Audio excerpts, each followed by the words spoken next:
préparer physiquement un enfant ou un adolescent, des approches différentes semblent pouvoir être envisagées en fonction des sports pratiqués, mais aussi selon son sexe. Dans tous les cas, que peut-on conseiller à un jeune homme ou une jeune femme? Lui permettre de construire une base motrice large, de favoriser une pratique multisport, ou de lui donner de l'importance à l'amusement en lui laissant du temps aux jeux libres. C'est ce que nous allons explorer dans cette deuxième causerie sur la préparation physique des jeunes sportifs.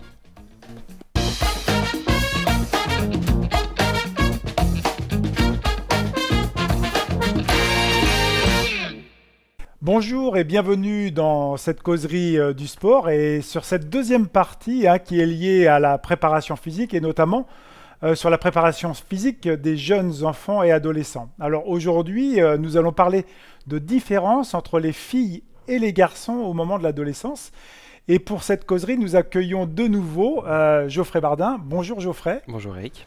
Alors, on rappelle, vous êtes professeur agrégé d'éducation physique et sportive au STAPS du Tampon, c'est-à-dire de l'Université de La Réunion, mais aussi récemment docteur en STAPS. Vous avez fait vos études à l'INSEP et notamment votre directeur de thèse et Sébastien Rattel. Alors, on a discuté quand même longuement sur la première causerie, c'était passionnant sur justement ces mythes un peu et croyances qu'on peut avoir dans l'entraînement du jeune sportif, que ce soit sur la performance, mais aussi sur des aspects santé.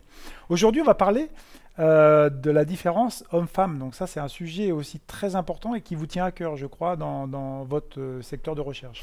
Oui, tout à fait. C'est exactement le sujet de ma thèse. Finalement, c'était vraiment les différences entre les garçons et les filles au moment de l'adolescence, sur leur capacité à réaliser un exercice très intense et à récupérer de cet exercice. Donc voilà, ça a été vraiment mon cœur d'étude et il y a beaucoup de choses passionnantes à dire sur ces différences parce qu'il y a des différences qui s'établissent et qui sont importantes.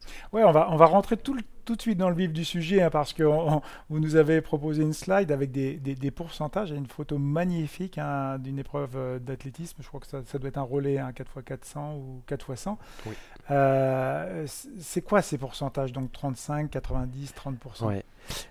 On sait que à peu près la moitié de la population mondiale, hommes-femmes, 50% à quelque chose près. Et pour autant, dans les études en sciences du sport, on a à peu près 35% seulement de femmes qui sont représentées. Donc on est largement en dessous des 50%, ce qui témoigne d'une certaine méconnaissance de ce public, parfois par convention un petit peu scientifique aussi, de l'aveu de certains chercheurs. Ils expliquent très bien que finalement, il y a beaucoup plus de variabilité dans les résultats qu'on obtient chez des filles et chez des femmes, ce qui conduit nécessairement, statistiquement, à les écarter des études pour avoir des données plus simples, plus lisibles, plus faciles, mais ce qui conduit aussi à la méconnaissance de ce public. Donc c'est une tendance qui est en train d'évoluer. Voilà, c'est en train d'évoluer. Les Américains, par exemple, insistent pour qu'il y ait vraiment beaucoup plus de femmes dans les études et on fait beaucoup plus de protocoles. On essaie d'individualiser en fonction du sexe, d'avoir une lecture des résultats en fonction du sexe. Donc ça se résorbe petit à petit. 90% avec la petite casquette, c'est quoi? C'est le coach? Exactement, c'est le coach. Alors en France, 90% des éducateurs entraîneurs sont des hommes. C'est impressionnant quand même ce chiffre. Hallucinant. C'est hallucinant. Et ce n'est pas leur jeter la pierre, puisque j'en ai fait partie. C'est tout simplement de dire que peut-être parce qu'on est un homme, on méconnaît aussi un petit peu le fonctionnement de l'autre sexe. Et pour autant, on intervient chez des garçons comme chez les filles. Donc il y a un vrai enjeu, à développer les formations pour les femmes, pour leur montrer que c'est un métier qui est accessible, mais aussi à former les hommes à intervenir auprès de filles et d'adolescentes et de femmes. Ouais, et donc les 30% restants, c'est le côté des résultats, des médailles? Tout à fait, tout à fait. Quand on regarde les grandes nations sportives, les États-Unis, le Royaume-Uni, l'Australie, la Chine, on s'aperçoit que 50% des médaillés sont des hommes, 50% sont des femmes, c'est équilibré. En France, on est à 30% seulement de médaillées féminines. Sans identifier des causes précises ici, moi je m'interroge et je me dis qu'une hypothèse possible, c'est peut-être la méconnaissance de ce public et l'application, on va dire, un peu aveugle de méthodes d'entraînement, peut-être sans fondement scientifique. En tout cas, c'est une hypothèse qui n'est pas encore aujourd'hui bien vérifiée, mais que moi j'aimais comme étant une cause majeure. Donc là, oui, on va rentrer dans le vif du sujet parce qu'on est sur la préparation physique, et notamment des enfants et aussi des adolescents. Donc dans le cursus, on a vu tout le processus de croissance et de maturation. Et justement, il y a une différence quand même, là, d'un point de vue, on va dire, plutôt biologique hein, entre les filles et les garçons, hein, c'est bien ça, Oui, oui, oui, tout au à niveau fait. de l'âge? Dans la première causerie, je mettais un graphique qui montrait qu'il y avait un pic de vitesse de croissance chez le garçon à partir de 14 ans. Eh bien, ce pic, il n'est pas le même chez les filles. Il est en moyenne 2 ans plus tôt. Et il peut, à nouveau, comme chez les garçons, il y a une certaine variabilité sur ce pic. Il peut arriver à 9, 10, 11 ans, voire 13, 14, 15 ans chez les filles. Donc, on a une grande variabilité. Mais en moyenne, ce pic est 2 ans plus tôt que pour le garçon. Ouais, ces 2 ans sont quand même très importants, on l'avait vu hein, dans la petite courbe. Ils sont fondamentaux dans la connaissance, par exemple, que l'entraîneur ou l'enseignant peut avoir, parce que ce sont des chiffres très importants, parce que c'est beaucoup plus précoce pour la fille. Tout à fait, tout à fait. Quand on commence à rentrer dans un projet de performance chez le garçon, c'est plutôt vers 14-15 ans. Chez les filles aussi, alors qu'en réalité, ça fait déjà 2 ans à minima qu'elle est déjà rentrée dans un profil plutôt pubère, voire même presque post-pubère. Donc, il est nécessaire d'anticiper beaucoup plus pour les filles que pour les garçons. Vous nous avez mis un petit dessin hein, de 10 à 18 ans hein, sur justement la structure musculaire. Oui. Que vous pouvez nous expliquer hein, ces chiffres de plus 20, plus 80 en fonction de la femme ou de l'homme ou Oui, de tout la à jeune fait. fille ou on va dire hein, de la jeune fille du jeune Exactement. garçon. Alors, ce sont des résultats qui sont à la fois dans la littérature scientifique et à la fois que j'ai retrouvé pour mon travail de thèse. On a une croissance de la masse musculaire au moment de l'adolescence, ça c'est commun à tous les sexes, mais pour autant elle n'est pas de la même ampleur entre les filles et les garçons. Quand on a une croissance d'à peu près 20% entre 10 à 18 ans de la masse musculaire, le garçon lui a une croissance de plutôt 80%, C'est énorme. ce qui est énorme. Ce qui est énorme, et cette différence s'établit à partir de 14 ans, quand le garçon connaît son pic de vitesse de croissance. Et en parallèle de cette croissance de masse musculaire, la masse musculaire ici elle est active, elle est motrice, elle est génératrice d'énergie.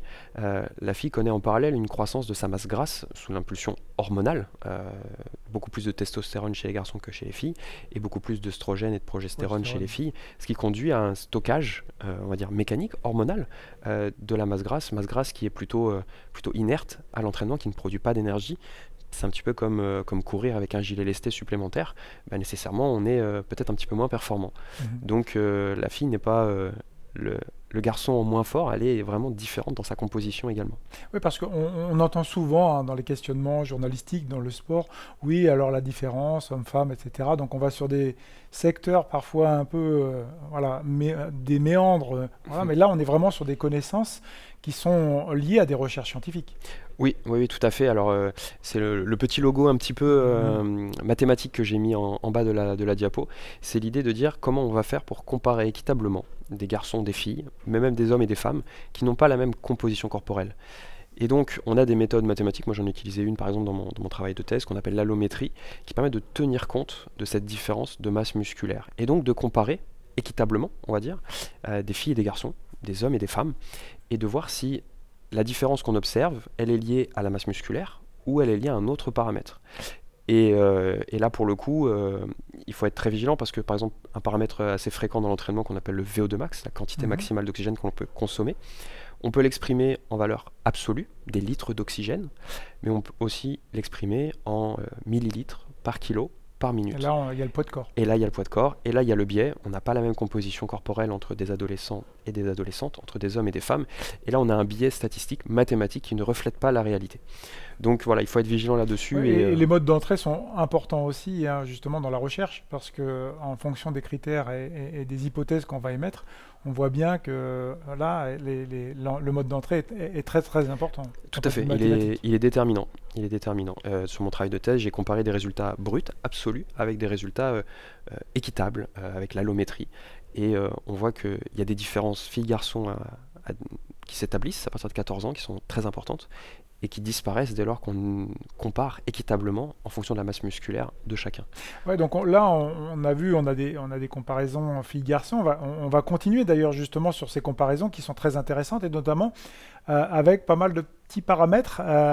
Vous allez nous expliquer tout ça, c'est-à-dire le versant par exemple de la performance. Donc on voit bien qu'il est inférieur chez les filles que chez les garçons. Oui. Alors on pourrait séparer à partir de 14 ans. À partir de 14 ans, ouais, je précise, on pourrait séparer les efforts plutôt aérobies, des efforts très intenses, courts, etc.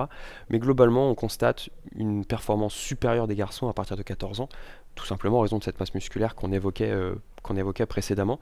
Ça se retrouve sur les efforts aérobies, ça se retrouve sur les efforts courts, sur le saut, sur les lancers, sur la puissance, etc. C'est aujourd'hui très bien établi, il n'y a pas de doute là-dessus. Encore faut-il pouvoir comparer équitablement. C'est-à-dire que comme tout à l'heure, en valeur absolue, on aura un écart. Dès lors qu'on normalise correctement les données, cet écart se minimise. Ouais, parce que en fait, moi je voudrais quand même venir sur ce degré de la performance. Il est très intéressant.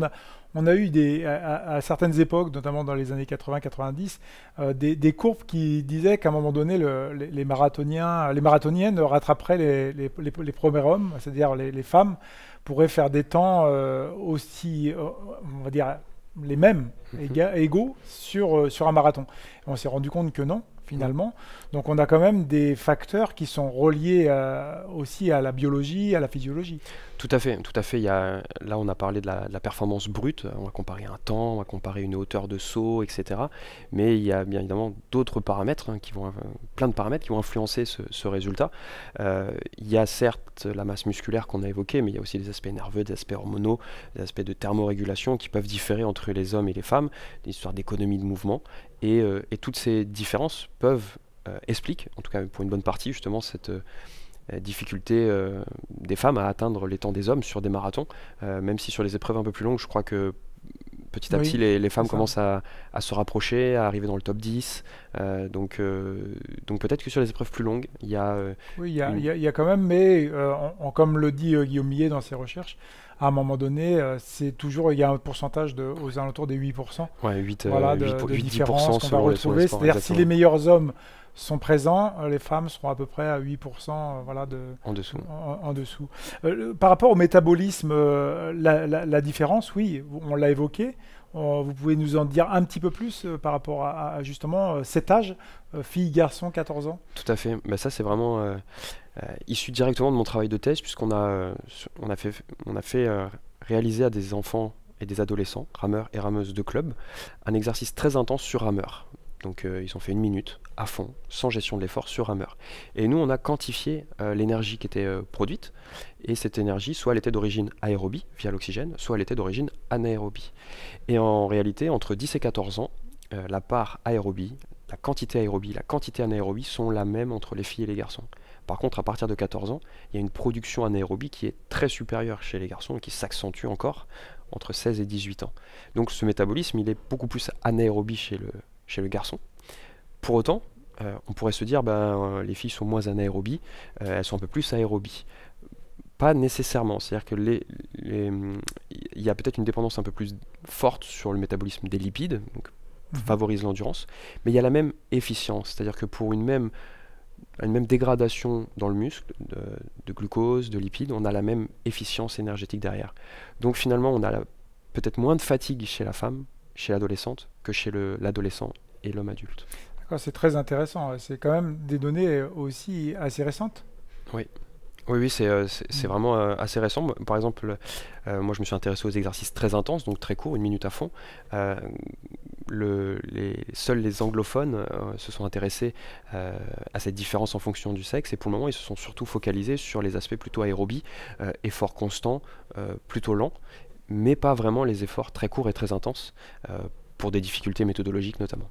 Oui, et donc ces deux critères, on va dire la performance et du métabolisme, c'est très très important, notamment si là l'entraîneur de demain, c'est-à-dire du XXIe siècle, il a intérêt à prendre en compte ces nouvelles données et ces nouvelles connaissances.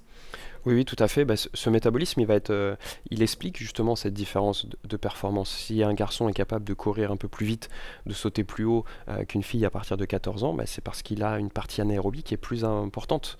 Et peut-être la conséquence, c'est peut-être aussi un petit peu plus de fatigue, peut-être un peu plus tôt. Alors il y a des études qui se font un petit peu sur cette thématique-là, mais clairement aujourd'hui on manque un peu d'informations pour avoir une vision assez claire. Ouais, on a quelques travaux chez les adultes. Des méta-analyses, etc. Il va falloir en avoir peut-être aussi. Là vous êtes à l'initiative. Alors un point aussi assez intéressant sur lequel on parlera dans des futures causeries, c'est cette notion de perception de l'effort. Ouais. Là, ce qu'il est mentionné, c'est que La jeune fille aurait une perception moins élevée que le garçon? Oui, tout à fait. Mm. Ben, on a testé nous, la perception de l'effort. On leur a demandé, on a une échelle de perception un peu classique, voilà, noter la difficulté de l'effort. Et il apparaît que chez la fille, la perception est inférieure par rapport au garçon, notamment à partir de 14 ans. Donc ça a été, au départ, on a été un petit peu surpris, on a creusé un petit peu cet aspect-là, et finalement on s'est rendu compte que ça n'avait tout simplement jamais été étudié auparavant. Et donc on a essayé de valoriser un petit peu ce résultat. Et il apparaît que oui, les filles semblent être un peu plus résistantes. Tout est à relativiser parce qu'on n'a pas trop de précédents dans la littérature, aux exercices très intenses. On peut mettre l'hypothèse, et là c'est purement hypothétique à ce stade, Ouais, c'est peut-être qu'elles seraient capables de refaire un effort intense plus ouais. rapidement que ne peuvent le faire les garçons. Mais là, Ça voudrait dire qu'à un moment donné, à une échelle de 1 à 10 sur un RPE, hein, c'est les échelles qu'on peut dire, oui, ou 0 à 10, hein, ça dépend des personnes, mais les filles pourraient mettre par exemple 5 alors que des garçons mettraient 7-8 tout à fait. On a sur 10. on a une augmentation, on le disait sur la causerie précédente, de la Mm. perception de l'effort avec l'âge, qui est vrai chez les filles comme chez les garçons. Mais chez les garçons, en tout cas moi pour les exercices que j'ai fait, très intenses, on avait le score maximal chez les garçons, plus de la moitié des garçons, alors que chez les filles on était aux trois quarts de l'échelle, donc une différence qui était vraiment significative. Et Donc la souffrance, il y a une perception peut-être de la souffrance de l'effort, tout de à la fait. Alors difficulté de l'effort. il y a peut-être un aspect psychologique, Mhm. et il y a peut-être aussi un aspect un peu sociologique avec tout ce qui est stéréotype. Et si on est sur des filles sportives, il y a peut-être, c'est une hypothèse, l'idée de se dire, bah, je suis sur un terrain historiquement un peu plus masculin, je peux pas dire que je suis fatigué, je peux pas dire que je me plaindre, sinon je vais être stigmatisé, je vais être déconsidéré, donc j'évalue un peu moins. Le regard des autres, et notamment le regard des autres enfants ou Tout à fait. des autres garçons. Tout à fait, c'est un biais sur lequel moi je peux pas m'affranchir, et je peux aujourd'hui que faire une hypothèse, mais c'est quelque chose qui existe dans les travaux en sociologie du sport, donc voilà, ce sont des pistes à Et vous creuser. le mettez d'ailleurs, parce que je trouve intéressant, c'est qu'à un moment donné, on est cantonné parfois au laboratoire et sur les recherches scientifiques. Et les sport scientists, hein, vous êtes désormais sport scientist, félicitations. Merci. Et en fait, on pense que voilà, ils sont dans leur labo, mais vous êtes reliés fortement aussi, on le voit bien, le côté biologie avec la sociologie, on est obligé à un moment donné de s'intéresser aussi à pas mal de choses, puisque tout est contextuel et systémique, quelque part. Tout à fait. Alors il y a de plus en plus de travaux, hein, sont, on va dire, transdisciplinaires, interdisciplinaires, selon l'appellation. Et l'idée, c'est de dire que peut-être que la différence qu'on observe, nous, par nos tests de laboratoire, peut-être que ces différences, elles sont le résultat de ce que j'appelle, moi, un peu un entraînement invisible, qui serait différent entre les garçons et les filles. Et là, c'est plutôt les travaux de la sociologie qui nous le montrent. Mais on a plutôt tendance à inviter le garçon à faire des exercices physiques, à aller jouer dehors, à tolérer aussi tout ça, alors qu'on va plutôt cantonner une fille sur des aspects de calme, des jeux d'intérieur, etc. Mais derrière, il y a aussi un développement qui se fait. Et d'ailleurs, une étude un peu ancienne avait montré que euh, quand on comparait des garçons et des filles sur un lancer de balle, les garçons lançaient plus loin que les filles. Mais dès lors qu'on demandait de lancer avec le bras non dominant, bah, la performance était la même. D'accord. Ce qui témoigne d'une C'est certaine intéressant. façon de cet entraînement des garçons. Ils ont appris beaucoup plus vite à lancer, et quand on leur demande de lancer, ils sont déjà efficaces. Ce qui est peut-être un peu moins vrai chez les filles qui ne feraient pas d'activité physique, ou moins d'activité physique. Des routines qui ont été mises en place parce que les jeunes garçons vont jouer à lancer, voilà, peut-être aussi beaucoup plus Mm. dans leur jeu, entre guillemets, d'un point de vue sociologique. Alors, justement, on va continuer un petit peu. Là, on parlait notamment des différences qu'on pourrait faire entre les jeunes garçons et les jeunes filles.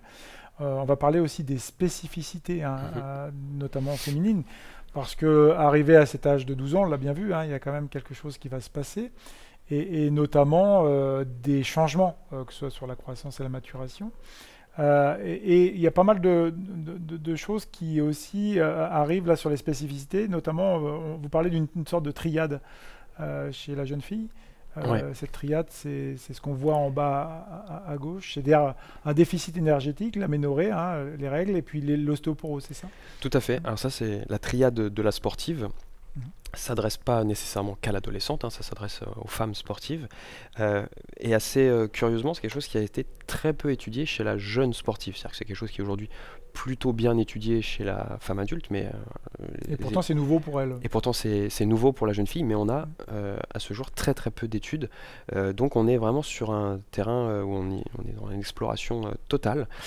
On sait par exemple chez les jeunes sportifs que euh, qu'il y a en moyenne entre 15 et 60% des filles qui ont un des trois facteurs, jeunes sportives, hein, un des trois facteurs, donc déficit énergétique, aménorrhée ou ostéoporose. Des fois, les trois même. Et des fois les trois. Et là on est entre, ça dépend des études, mais entre 1 et 15%. Est-ce qu'on peut parler de REDS, c'est-à-dire le phénomène qu'on a parlé dans une causerie sur la déficience? Les déficiences, c'est-à-dire que les jeunes sportifs vont beaucoup s'entraîner, vont avoir une attitude presque un petit peu addictive et vont oublier de s'alimenter ou pas suffisamment Pas s'alimenter. suffisamment. Oui, oui, tout à fait. C'est exactement, on va dire, presque la porte d'entrée vers cette triade que l'on retrouve très souvent chez des sportifs quand on a un petit peu l'objectif de rentrer en structure de haut niveau, etc. Et ben, on se met la pression, on veut mettre toutes les chances de son côté.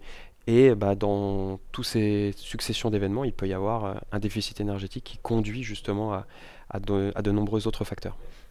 Dans les spécificités que vous évoquez, c'est-à-dire qu'il y a des choses qui sont rayées, puis d'autres qui sont mises en avant, c'est-à-dire la performance, la contraception, la nutrition, le sommeil, l'incontinence urinaire, les blessures.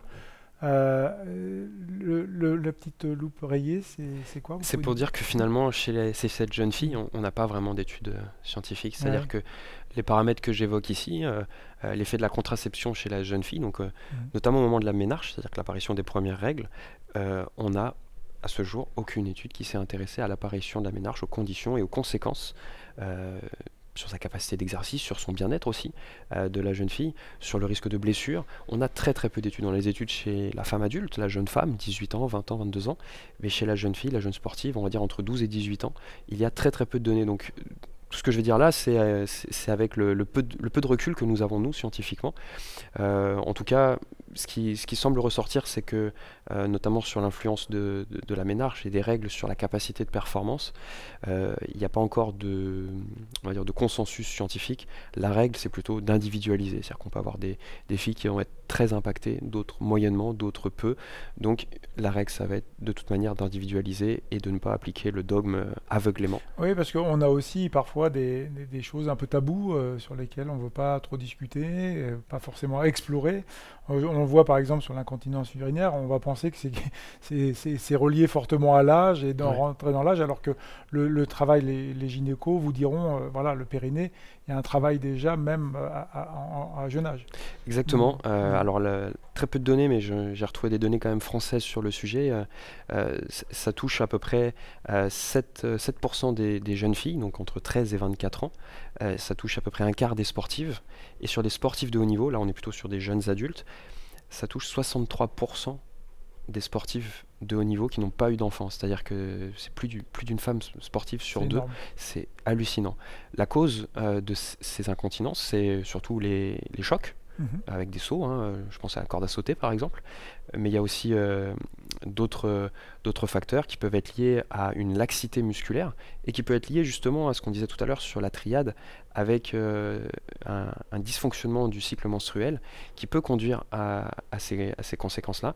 Donc ça Tout est arrive fréquemment, systémique, en tout est fait. systémique. Et donc, ça veut dire que là, dans cette petite diapo, c'est de l'éducation, le suivi, la communication. Ça manque encore un peu dans justement ces spécificités, enfin, cette spécificité féminine à l'âge de 12-14 ans. Il faut déjà en parler, quoi. Tout à fait, tout à fait. Faut, je pense, dédramatiser les choses, hein. 90% des entraîneurs sont des hommes, mais pour autant, en faisant preuve d'empathie, je pense on peut évoquer les problèmes de chacun sans considération de sexe. Donc, se mettre à l'aise avec le sujet, communiquer avec les athlètes, et puis faire un suivi, parce que parfois un suivi est nécessaire. Il y avait le logo blessure tout à l'heure, les blessures sont beaucoup plus fréquentes quand on augmente la charge d'entraînement, la fréquence d'entraînement, et qu'on a un peu moins de sommeil. Il est nécessaire de faire un suivi, d'autant plus chez cette jeune sportive qui, à 12 ans, connaît des perturbations majeures. Oui, et puis aussi, s'il y a de la performance, il faut qu'il y ait de l'adaptation à l'entraînement. C'est ce que vous dites aussi, c'est-à-dire qu'à un moment donné, il y a des questions aussi un peu sociétales, hein, c'est-à-dire est-ce qu'on va aller vers des activités plutôt d'endurance Vous le mettez dans la diapo suivante, c'est-à-dire endurance ou force hypertrophie. Alors la question, c'est qu'on voit de plus en plus effectivement des influenceuses qui vont travailler sur le CrossFit et vous posez une question sur la force hypertrophie. Oui, alors l'idée de cette diapositive, c'était déjà de bien rappeler que les adaptations à l'entraînement, en endurance comme en force, sont sensiblement de même ampleur chez les filles, chez les femmes, par rapport aux garçons et aux hommes. La différence qui peut y avoir sur ces adaptations, ça va être concernant l'hypertrophie musculaire, le gain de volume musculaire. On sait que un des facteurs majeurs, c'est la testostérone, moins présente chez les femmes, donc un peu moins d'hypertrophie. Donc c'est aussi, ça peut être considéré comme un point négatif, mais c'est aussi un point positif. Hypertrophie, on peut le rappeler en résumé. Gain de masse musculaire, gain de masse musculaire.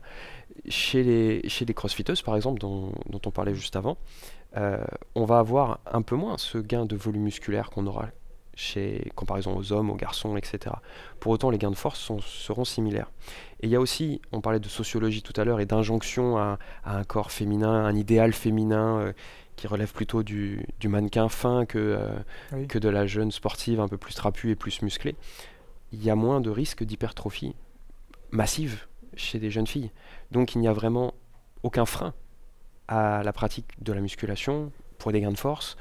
Et si hypertrophie il y a, gain de masse musculaire il y a, ils sont faibles.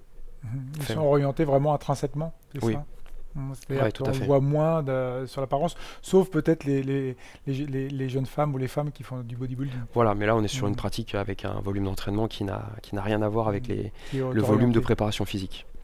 Là, on va reprendre la slide qu'on avait vue dans la causerie numéro 1. On vous rappelle, on est vraiment sur la jeune femme, c'est-à-dire que là, on voit bien sur l'âge de 12 ans, c'est ce petit tableau. Très très important de voir le côté spécialisation et d'avoir une pratique un peu multiforme, multifactorielle. Tout à fait. Mais la logique évoquée précédemment par rapport aux garçons et au fait de développer plutôt une motricité générale avec une activité multisport est également valable chez les filles, évidemment. Mais on sait également qu'à 12 ans, il y a des changements majeurs. Et donc, ça va impliquer une adaptation de l'entraînement. Est-ce que c'est à ce moment qu'il faut spécialiser? La question est ouverte et on a trop peu de données aujourd'hui pour donner une réponse. En tout cas, cette spécialisation, elle peut intervenir peut-être un peu plus tard. Mais ce qui est sûr, c'est qu'à 12 ans, il y a un changement majeur chez la jeune fille. Et il faut absolument l'anticiper.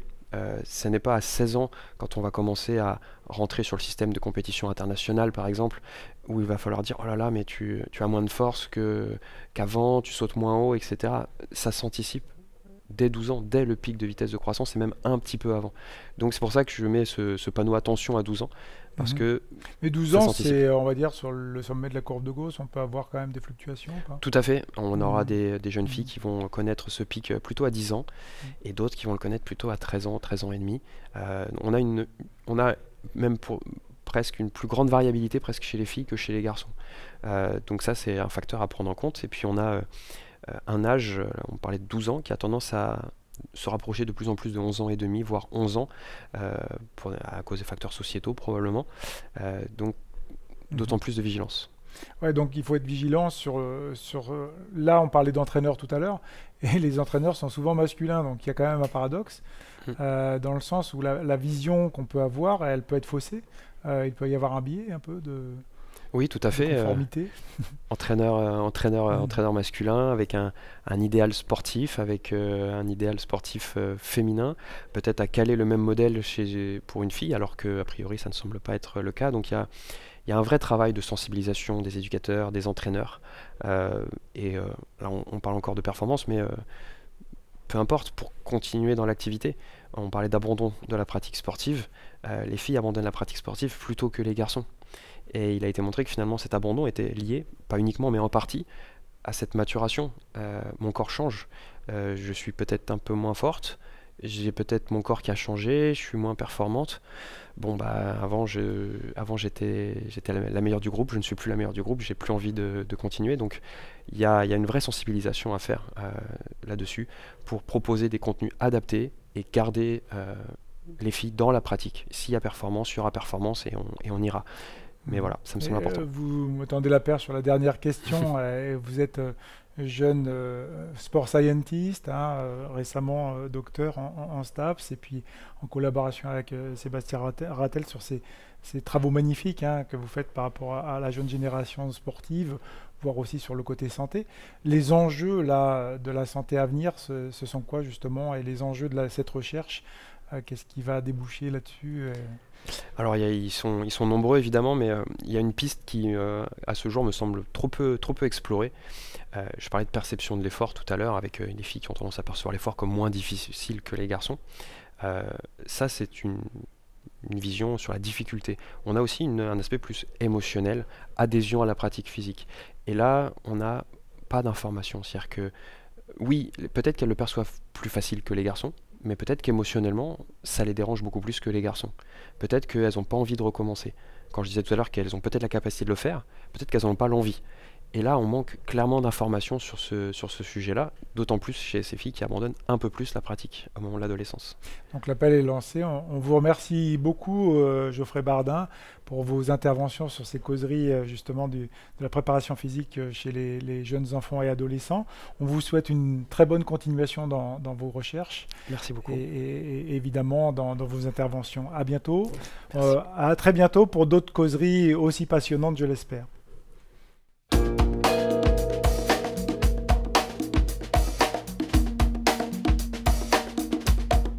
Thank you.